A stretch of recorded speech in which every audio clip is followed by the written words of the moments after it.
Very special episode today over here at LFOD Life. Much anticipated, well, at least by us.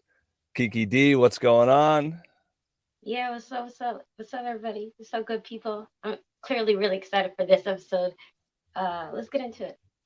Yeah, so just to set the stage, um, KikidotD, my apologies for dropping it earlier. KikidotD Drop it recently like it's hot. joined. Yeah. I'm saying we have to do throw some D's on that. We got to do so many remixes for you, for your name so people recall what there's how they say it. But anyway, KikidotD joined the team recently, and we've been getting to know each other in a variety of ways, doing a lot of behind the scenes talk, also creating Stamped and other segments together, reviewing submissions, getting a feel for each other's musical sense and how we create. And Kiki had the idea that it might be cool to interview me because she's been having some questions of her own pop up, and we've been on this transparency kick. So it feels like a good idea. I'm handing the floor over to her. If y'all want to jump in the conversation, comments or anything after the fact, all our ats are right there below, scrolling across the screen. But Kiki, it's on you. So, first and foremost, formerly you were known as Uncle Sam. You're now Drift Sonics. But I'm curious to know what's the difference between you as the CEO and founder of LFOD versus you as ultimately a new artist. That's a okay. So the difference between me as the CEO and the artist, one thing I'm trying to do these days is live one single life at a time to make things a little more simple. I used to really try to segment myself, and I'm this person over here, and I'm that person over here, and that got a lot to deal with. Mm. So I'm trying to be more on the same page, but at the same time, in this respect. Um, so in that sense, we're talking about it. I wouldn't have talked about my own music a few years ago on LFOD, but they're two different hats. Like the artist hat is one hat.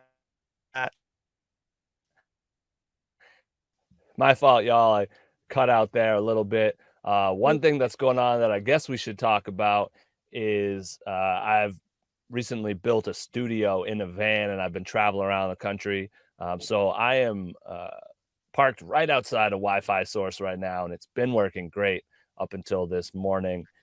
If it happens again, I'll switch to my mobile hotspot. So the main difference I would say between myself as an artist and a CEO is on the artist side, you can go and explore any possibility and take a look at the future and see what might be possible, see what's really happening right now, and just get into a totally creative, I would almost say ungrounded space.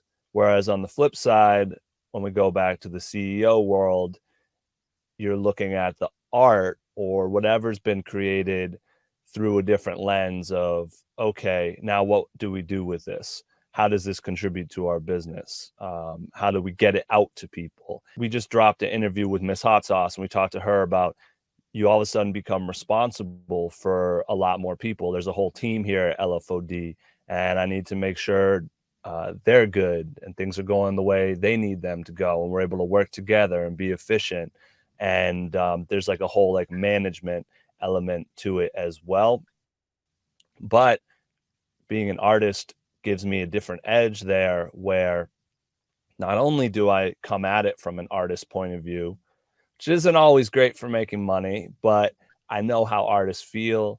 I know how what we're going through, and I can look at it through that lens when I approach problems. But also, a big part of the CEO role Mm. is being a visionary and seeing where things can go, predicting the future, and guiding an organization in that way. So as an artist, it helps a lot to be able to envision those things, and kind of everything you see here popped out of someone's mind, Right. and the foundation at least popped out of mine, and then a lot of people have added along the way. So it's been good there, and just finally, I would say early on in a company, that creativity is very important too, because you're just literally building that foundation and figuring out what it can be and how it can be. So um, they're two different hats. I try to mingle them as best as I can, but Mhm. it's all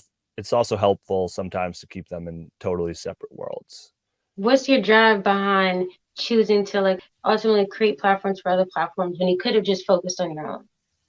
I would say the main thing there is, I don't know, there's like a quote that always stuck with me. The less that you give, you're a taker, you know? So I always try to give a Mm. little more than I take. And especially when I started making music, just Mhm. noticing how many talented people there were and how many problems they were having, like getting heard or getting places. I'm kind of naturally a bit of a problem solver. I'm like, that's what's interesting to me, along with creating music, and that's probably why I make hip hop, because songwriting is like a word puzzle too. So it's kind of, I wanted to contribute in some way instead of just saying, "Hey, look at me, I make music, listen to it." Right, You right. know? Shout out CTTC Radio. They were around when I got started to contribute to the culture. So like that was just kind of an energy that was going around at the time. Dope, dope. At the end of 2021, you performed for the first time since the pandemic even started. What was Yeah. that like for you? As far as did it differ, um, in contrast to your other experiences pre-pandemic of performing? I still got it, Kiki. True, but did you prepare any differently? Did you feel any differently during or after, or was it literally just that I still got it and it was back like you never left? No, it was different. I was gonna say a little bit more, but like that was like a relief to find out. I Nice, didn't know what it was gonna be like going into it. So I nice, probably rehearsed my set more than I'd ever rehearsed a set, you know. I was in nice. the green room with the headphones on, you know. But it was cool getting into it because I did switch my artist name at the top of 2021. Mm, So putting together the set list was different too, because I went through like my old sort of standards, and I realized a lot of it was stuff I didn't want to be doing as a new artist. Like it wasn't stuff that I wanted to be up on stage saying or doing or putting out there. Not that it's bad, it's just a different energy than I was going for. right. So it was interesting to do some new songs. I did a lot of new music. I learned a lot of new songs. So most of my set list was songs I hadn't performed before as well. But uh, first, before I even did a song, I had, Drift, Sonics, Drift. So I had it going. Like, as long as you can talk to the crowd, you're good. Right, right. And I didn't get COVID either, which was a plus. Big, big plus. And speaking of talking to the crowd, I'm interested in knowing like what's your process when talking to other artists and initiating collabs from that initial yes that you get from them to like the final product in the MP3. I'm just curious of like what your mind is like. So that's interesting because with my old music, or my former music, my first album was called Get Off My Lawn. And I kind of had that energy. So I didn't really collab with a lot of other MCs. Okay. Even when I wanted to, I think that sort of energy hung out like over my head. So people don't reach out to me ever really for that. But for beats, my process, I've gone through it a couple different ways. If it's an artist who uh, is publishing their beats already, at the Mm, beginning, what I might do is like put together a demo or something on it and send it mm, to them and be like, "Yo, I did this with your beat. Do you want to do something formally mm, with it?" I've done that a few times, but normally just sort of um, get to know people and see if they have beats, or put out there that I'm looking for beats, or just reach out and see if they have anything. I don't necessarily have like a wicked thought process behind it. And sometimes I get a lot of beats and I don't use them either. So I want to get a little better about that. So I don't know. I don't ask for beats that often. I like to collab though, for sure. Dope. And then finally, I'm curious to know, okay, so do you, I'm sure you listen to your old music, or I see that you changed it to former music, but do you watch past episodes as well? And if so, what do you say about your past self? Like, is there anything that you try to keep in the back of your mind, or is there anything you've said to your past self as watching these episodes that's maybe just a passing thought? After it's out there, no, not really. Like I might stumble across something, but I don't really go back and watch or listen to stuff. I'm pretty critical of it as it's being created, and I listen like right before it comes out. So any sort of like feedback I'm gonna get from it, I kind of get in the moment, and then sometimes it's cool to look back and like, damn, I'll rewatch the ciphers. I rewatch the cipher videos more than anything, but we have a few repeat guests, so I'll Mm-hmm. rewatch those. So for example, I've heard the Casso interviews a bunch. I've heard the Latrell interviews a bunch. Nice, People who come back. So nice. I have some questions for you. I guess first though, what have you learned? So it's interesting. You joined up with the team, and Yeah. then you started researching pretty hard, I think. What did you learn along the way that surprised you? Pretty much what surprised me was how spread out the team is, because sometimes an organization or a page could look like it's um, a 5-person team or less, but a lot of times teams could be 30 deep, but spread out state to state, spread out, some remote, some, just just a lot of involvement. So that was really nice to see, and that's why, I remain excited for the time when we are in one room together. Oh, it's going to be good. I mean, Yeah. even like looking at the interviews, like, did you learn anything along the way from those that you were like, oh, Hmm. Not really. okay. Was there, were you looking for anything in particular, like a green flag, a red flag? I was looking for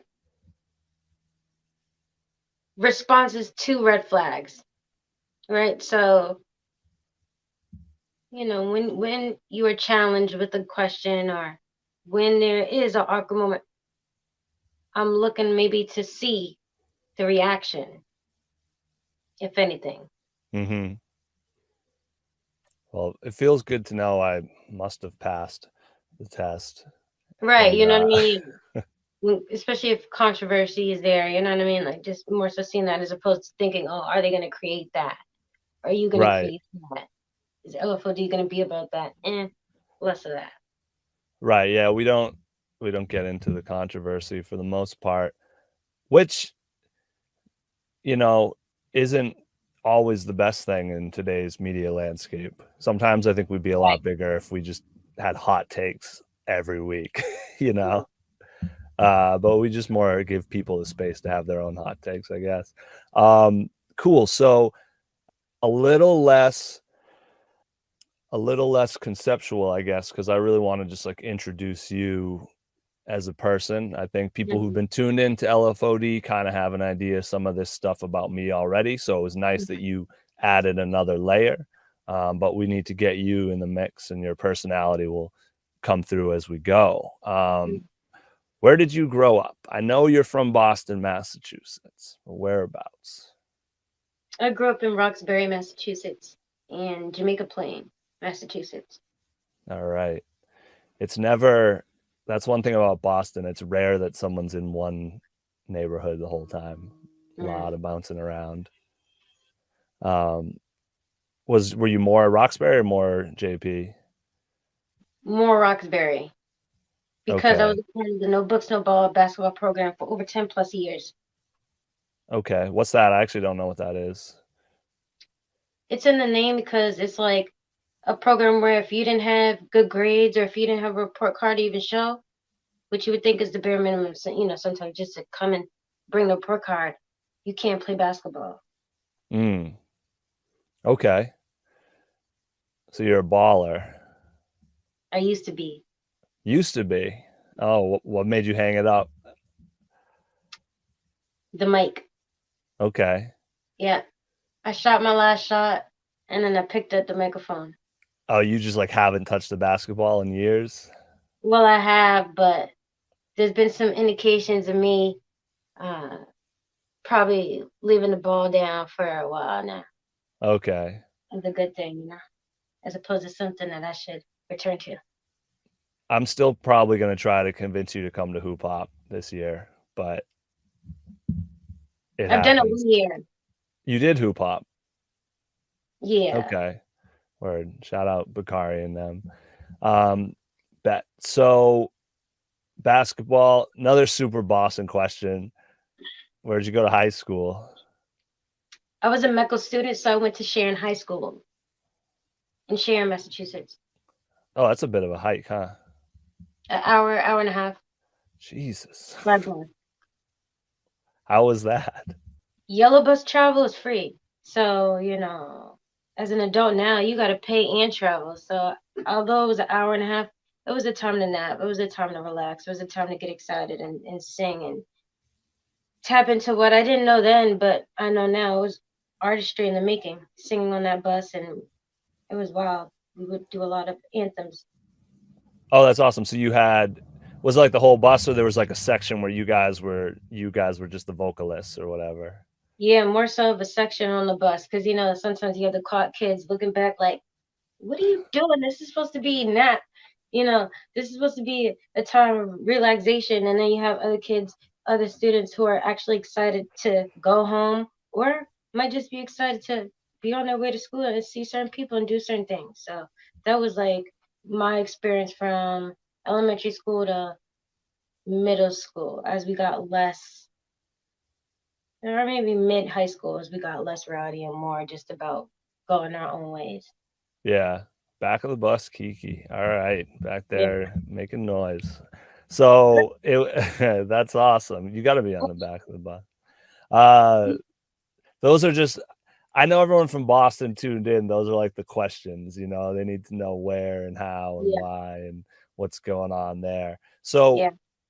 a little bit too about your name. So it is KikidotD. Could you Yes. talk a bit about the significance of how you present that? It was a nice little test that I didn't create as a test, but it inevitably became a test when I was introducing myself as Kiki.D or even Kiki D, because some people would give me that respect, some people wouldn't. And when you have little tests or little obstacles that are just inevitably there in your life, pretty much pre-existing, it's like a nice way to filter people out of your life if that's something that you like to do. And like I said, very early on, that's really where the significance started to grow for my name. It's like, wow, when you have a name that isn't just a regular in the Bible or, in your everyday movie type of name, the world and people will tell you a lot about themselves. Hmm. And it is your initials, right? Or is there a different meaning behind the D? Yeah, it's pretty much my initials. And just like Lil Wayne, though, the D could stand for a lot of things at any given time. So, That's fire. Wheezy. So you've been making music then basically since the early days on the school bus. You said you didn't quite know at the time, I guess, that you were creating. Maybe they were just sing-alongs. Like, at what point did you start like approaching it as an art form? mm, this is my answer to tie it into the previous question as well. I'm Kiki D, and the D is for done with the fleas. I think at some point you realize, like, okay, your power, who you are, it's attracting whatever, right? But sometimes you got to know that the negative uh, aspects of music exist, especially at an early age. So sometimes what starts off as fun, just like playing basketball, just like going to the park, you grow to become more selective and protective. And music became something that I'm not only working to live off of, but I'm really passionate about. And that's something that I realized, everyone cannot come with me. I rock with that. Didn't really answer the question, but I like the answer. Really? Because I thought the question was, like we were doing anthems, and then when did I stop? Yeah, When did I stop? when did you start taking it, like when did you start like making music? You kind of gave me the why, and like you don't. Okay, okay, but literally when, I mean, because like I said, it was like mid high school. It was like mid Okay. high school when the anthem stopped. So that was also around the time where it's like, you know, now we're actually judging each other. Like I'm actually going into freestyle. Like I'm actually about to go and roast somebody, you know what I mean? Like, so on top of that and actually going to record music is like, what do you want to be known for? I think our generation became the greatest at realizing how important branding is. And maybe that's one of the big reasons where I was like, all right, do I want to be known as just the student that's just in the back of the bus saying blah, blah, or do I want to go and actually record a song, write a song, and that's where those headphones come in handy. I become one of those quiet kids, maybe. All right. So like mid high school, but you also do, graphic design and other stuff. Have Mm. you, did you pick up those other mediums around the same time, or did those come after music? They came around the same time because around high school is when I picked up the graphic design skills well. Looping it back. So now you've been doing it um, more seriously. It's interesting, the fleas. I've been really blessed, and I just want to make a note of it. I haven't really experienced an overwhelming amount of negativity in music yet, but I know other people who have similar mindsets to yours, where like once they start doing stuff, like negative stuff just starts spiraling around them. I've been lucky Yeah. to avoid that. Shout out the universe for that one. Now you're doing it seriously. You're in Boston still. One thing about Boston is there's a scene, but there's also like 10 different scenes happening at once. So just to put everything in context, can you talk a bit about like your story on the Boston scene, like what channels you came up through, like as you became more professional in Boston? I started through Camp Harborview, and I like You how said you. campfire review?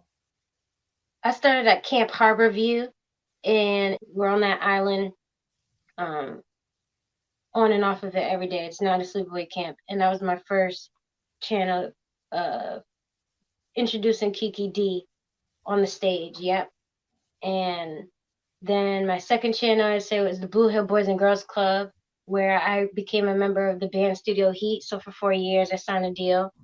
And then after Wow. that, I became real independent. And I guess that's around the time, like I'm saying, the whole Done with the Fleas thing, the whole film, like, okay, I'm going to do my own thing. I want to really take this seriously, but I also want to protect it. And so that is, I'd say, the two main channels outside of, yeah, I went to go perform and this promoter had this show for me, or I headline on this show, or was opener on this show. But regardless, Camp Harborview and Blue Hill Boys and Girls Club are the two main channels I had before really going independent. Word. All right. So shout out. That's dope to hear that you were able to get at some programs that existed to, level up with those. You also, and you mentioned freestyling and, ciphering on the bus. Yeah, You did go viral off one of your ciphers, correct? In yeah, Boston. yeah. In Cambridge, Massachusetts. You want to talk about that at all? Shout out to the Bridge side. I know they are still doing content, so I appreciate the platform. Bet. Did you go there a lot, or you just popped up once and went viral? I went there a few times, and then I went viral the last time. Okay. And just so people know what viral means, like what was that? Like what type of viral was this KikidotD? Good point. It was the viral, similar viral you went a week ago, you know what I mean? On Twitter when it was one post, one status, that isn't necessarily anything like, wow, when you look back at it. But for the people, you could tell it hit a different vein. And Yeah. me, it was my video of me doing one take. I've done one take a lot of times, but this one take is one that the world could see. What's the wildest interaction that you had off of that? I'd say from Drink Champs DJ EFN, he like commented on it and was showing a lot of love to it. So shout out to Hakeem Green who threw the alley oop about that one, because Hakeem Green actually reposted it on his page. So that was just really awesome and humbling to even see, because someone can comment, someone can like something, but someone can post something as if it's their own on their feed, and that can mean a lot and do a lot. So it's all about passing the torch in any way that people can, and I believe it's actions like that happen, and I'm grateful. That's fire. So then just as a finale here, so we talked about, it's interesting you had your, moment for the bars, but then most of your music these days seems to be more melodic. So what's the switch there? When did that happen? How, why, where you headed with it? It was always there. So I like how now people are noticing it maybe even a bit more. And if not, they're just feeling more comfortable to speak up about it. So as far as melodic, that's what I listen to when I'm walking around. That's how I move every day. It's like a melody going through me. But as far as the bars, they'll never stop. It's just mainly, I want to make sure I'm going for all types of sounds, because that's what I'm capable of doing. The bars sound like they're more of a schoolyard thing. Like, is that fair? I like how you said that. I just want to make sure I'm interpreting it in the right way. Like you're saying, that was like a back in the day when I was in like high school on the playground or something kind of thing. Just like, I don't know, maybe it's a different way to sort of play. It's like a different engagement. It's like something you'll do in that. It's for that environment, maybe more so than, you know what I mean? It's more of a game, right?